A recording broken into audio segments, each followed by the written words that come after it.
Deux conclusions sont énumérées dans le rapport de la coroner Thériault.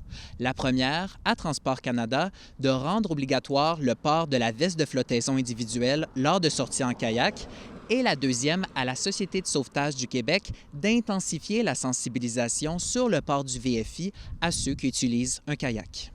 Ben voyez, encore une fois, cette vie-là elle aurait pu être sauvée si les gens avaient porté leur veste de flottaison.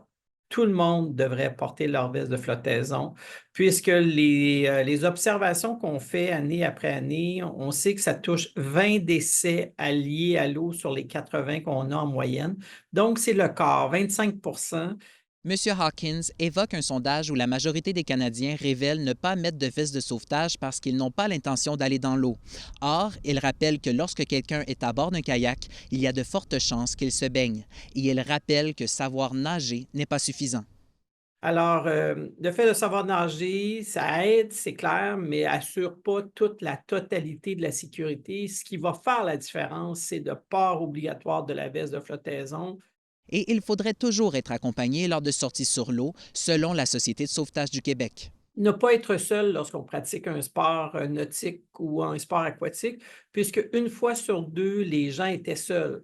Donc, personne pour déclencher le 911, personne pour tenter faire un sauvetage, par exemple, ou encore personne pour nous relater la vraie histoire de ce qui s'est produit. La Société de sauvetage du Québec affirme qu'elle fera pression sur la ministre des Transports sur le port de la veste de flottaison.